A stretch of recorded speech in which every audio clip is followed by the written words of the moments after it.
Et c'était donc, j'ai passé une année sans rien faire.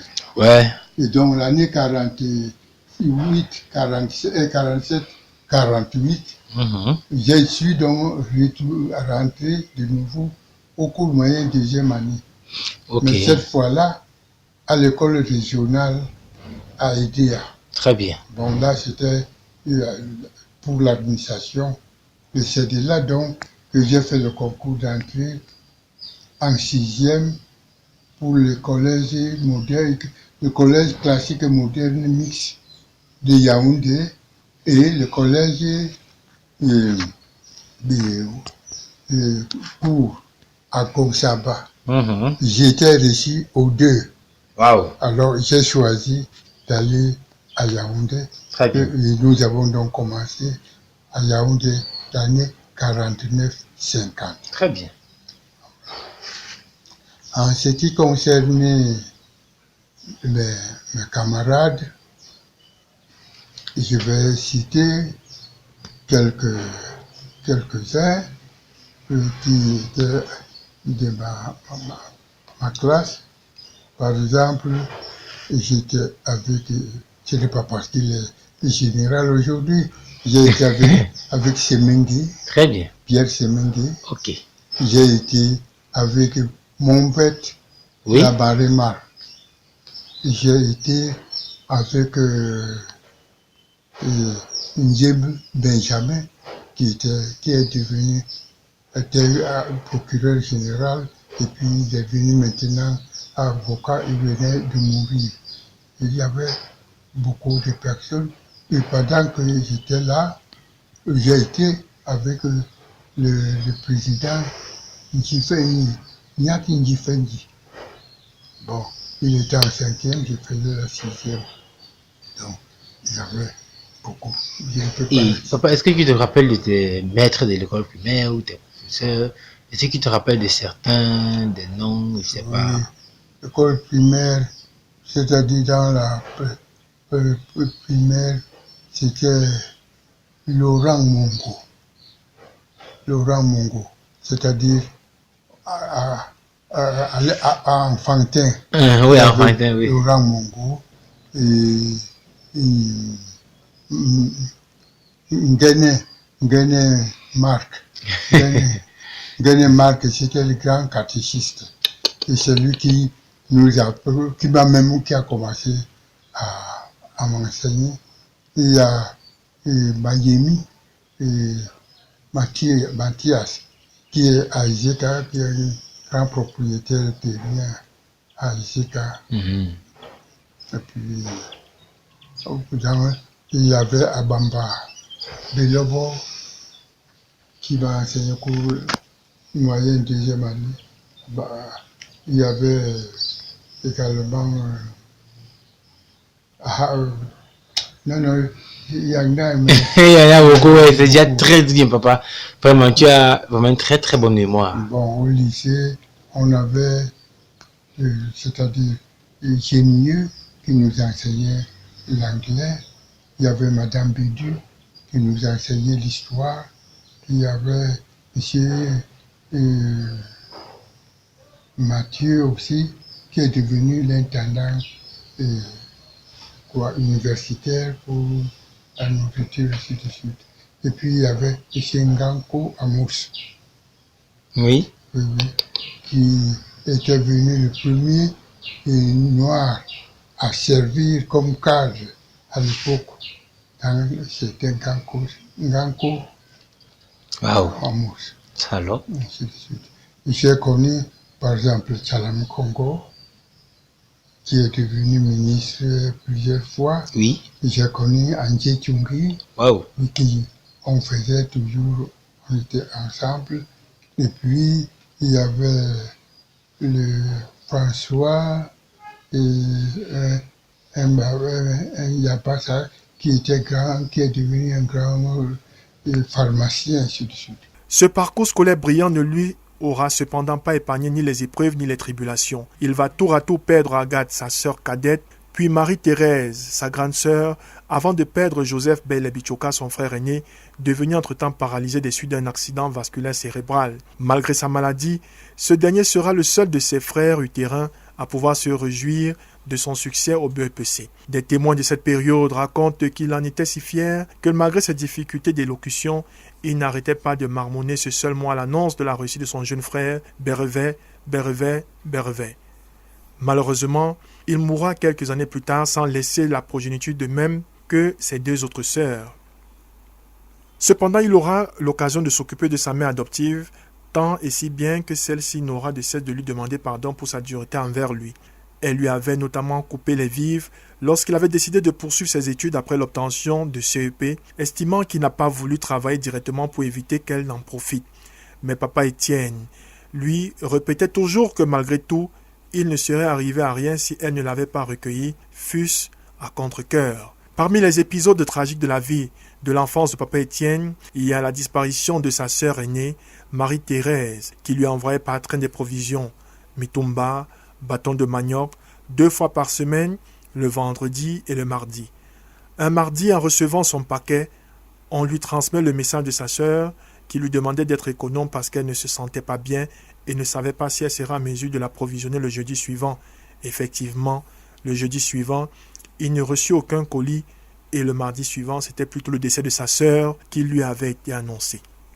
Difficile d'imaginer la douleur qu'a pu éprouver le jeune Étienne face à une telle épreuve. Toutes ces épreuves n'ont pas ébranlé sa détermination à poursuivre ses études.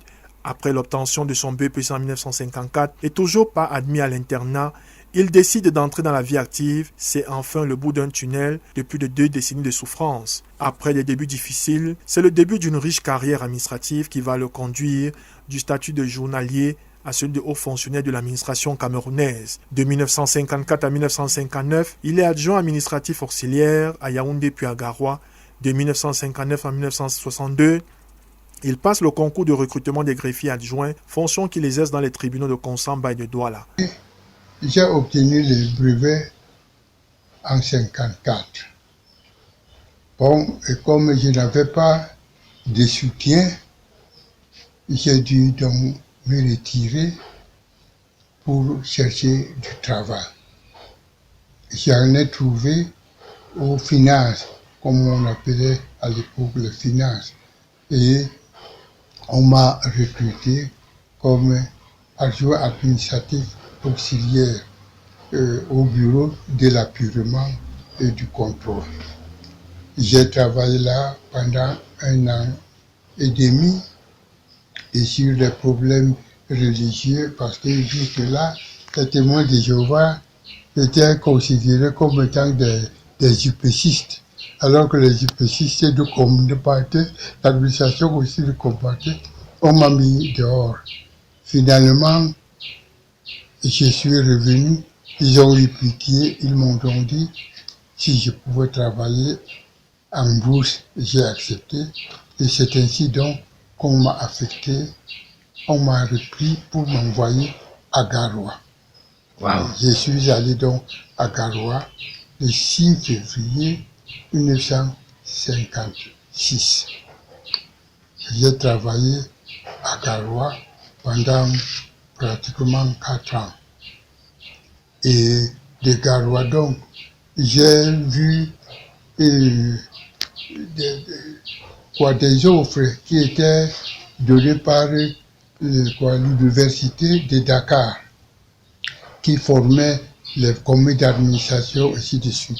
Je me suis abonné, j'ai commencé à recevoir les cours, ceci ou cela, mais je ne savais pas comment on peut faire pour faire des examens. Pendant ce temps-là, alors, il y a eu, on a lancé les recrutements des greffiers adjoints et des greffiers et des comités de greffe. Alors finalement, je n'avais pas préparé, mais pendant au moins 1 semaine ou 2, j'ai préparé et puis nous étions 258 candidats. Mais à la sortie, il y avait seulement 6 qui avaient été sélectionnés et j'étais 2e parmi les reçus. Et de là alors, on m'a affecté en Konsamba. Il est reçu au concours d'entrée au cycle B de l'école camerounaise d'administration de Vieux-Nenu et Nam. Il en ressort secrétaire d'administration. En 1964, il est nommé chef de bureau de la discipline au secrétariat d'État à la fonction publique. En 1965, il est reçu au concours d'entrée à l'école nationale des impôts de France à Paris et à Clermont-Ferrand. De retour au Cameroun en 1967, le tout nouvel inspecteur des impôts est nommé receveur de l'enregistrement à Konsamba avant d'être muté à Bertois jusqu'en 1972, date à laquelle il est promu directeur adjoint de l'enregistrement du timbre et de la curatelle à Yaoundé, poste qu'il occupera jusqu'à sa mise en retraite en 1991. En 1975, il devient inspecteur principal de l'enregistrement par voie de concours. Parallèlement, Bichoka Etienne dispensera le savoir aux étudiants de l'ENAM de 1974 à 1991. Et de 2000 à 2005, à la demande de M. Abba Abba, qui s'inquiétait de la baisse de niveau en matière d'impôts indirects, on n'oubliera certainement pas son passage comme administrateur de la SOCADA, ni comme président de la commission spéciale des marchés du Crédit foncier du Cameroun de 1982 à 1991, où son intégrité légendaire aura permis la construction de l'immeuble siège de cette entreprise aux meilleures conditions. Cette carrière aurait pu être plus glorieuse au regard de la compétence et des qualifications de M. Bichoka Etienne. Plusieurs de ses proches lui reprocheront d'ailleurs d'avoir décliné la majorité des propositions de nomination qui lui étaient faites en raison de ses convictions religieuses chaque fois qu'il craignait d'aller trop loin dans sa relation avec César. Comme distinction honorifique, il est chevalier puis officier de l'Ordre national de la valeur.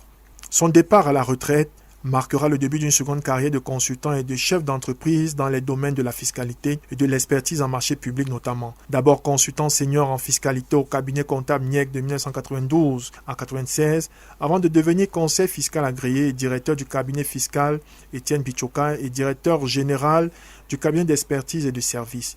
Il occupera aussi les fonctions de président de l'Assemblée générale de l'Ordre national des conseils fiscaux. Seule la maladie et le poids de l'âge l'obligeront à y mettre un terme à ses activités professionnelles.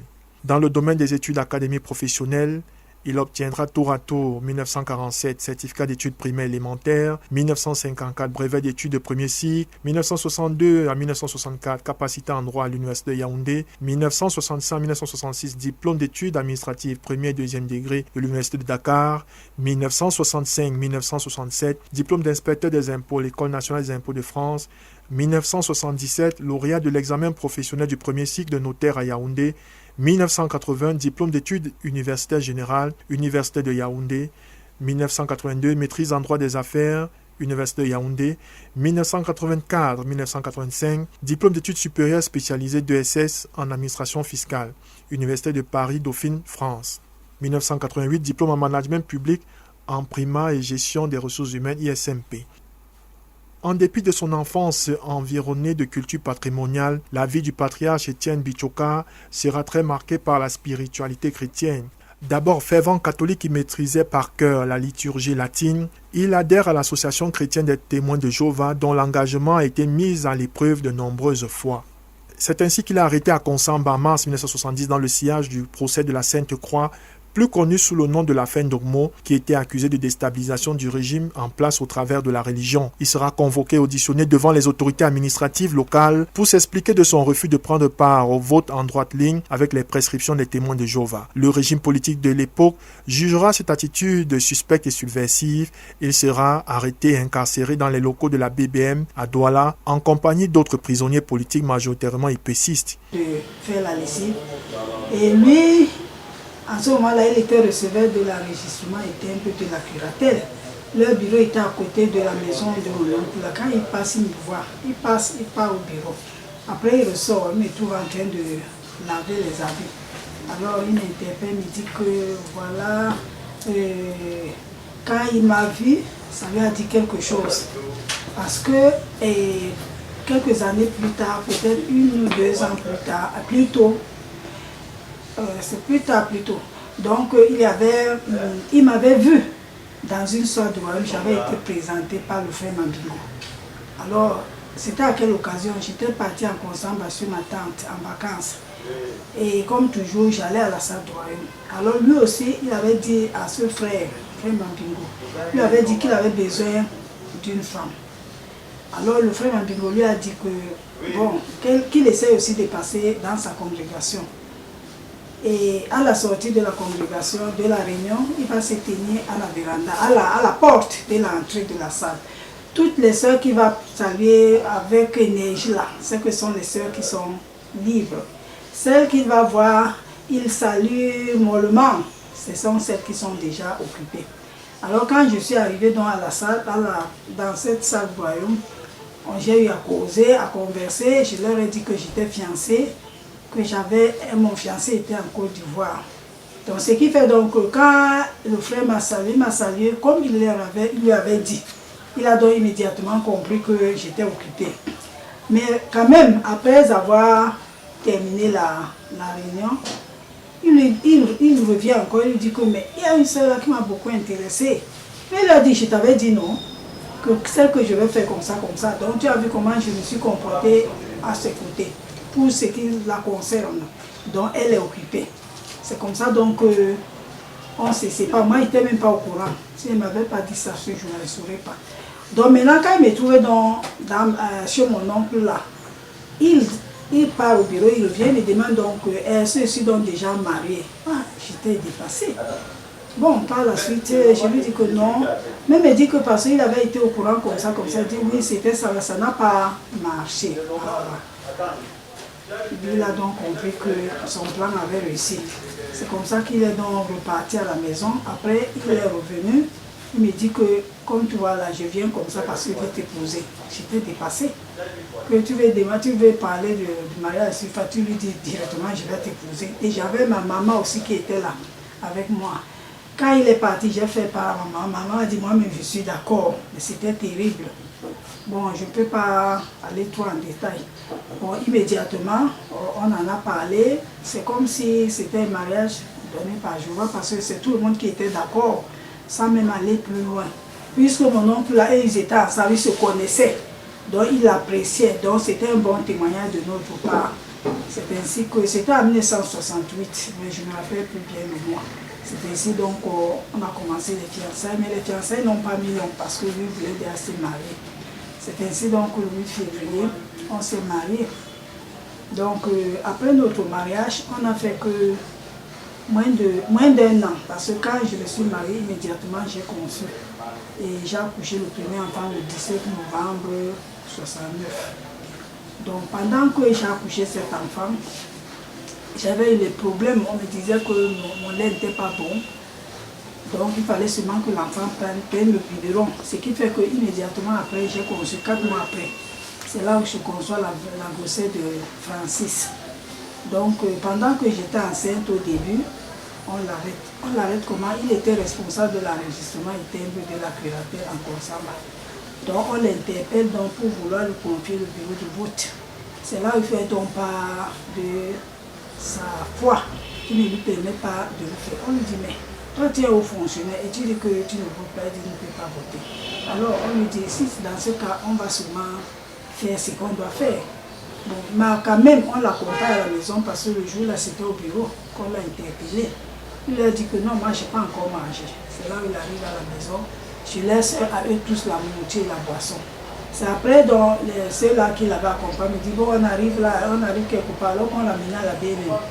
C'est quelques instants après qu'il vient me dire que ton mari est déjà incarcéré à la BNM. Ah, c'était pas possible. En ce moment-là, j'avais la grossesse de Francis, peut-être 3 ou 4 mois. Alors, qu'est-ce qu'il a fait? Puisqu'il se disait qu'on peut l'amener loin, peut-être peut même mourir. C'est là qu'il appelle dans sa famille, ses frères. Il a dit que bon, voilà, ma femme a accouché, mais là où je suis là maintenant, je suis dans telle situation. Mais sachez que là où elle est là, elle est enceinte d'un deuxième enfant. Donc s'il arrive n'importe quoi, ne pensez pas qu'elle a dû faire le désordre. Alors ils ont dit qu'ils ont compris. Donc il a fait 21 ans à la BNM de Consamba. 21 jours, pardon, à la BNM de Consamba. Bon, c'est ainsi qu'on l'a transféré à Douala, sans même qu'on ne soit au courant. Donc quand on arrive à la BNM, on ne voit plus, on dit qu'on l'a transféré où, on ne sait pas. Donc comme à l'époque, c'était on les envoyait à Tuileries, à Mantoue, on s'inquiétait. Mais heureusement pour lui, on le retrouve donc Peut-être plus d'un mois plus tard, hein, qu'on découvre qu'il est plutôt à la BLM de Konsamba, de Douala.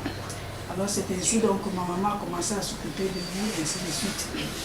Mais quand il est à la BLM de Douala, on ne lui dit pas, tu vas faire un mois, tu vas faire tel nombre, vous connaissez la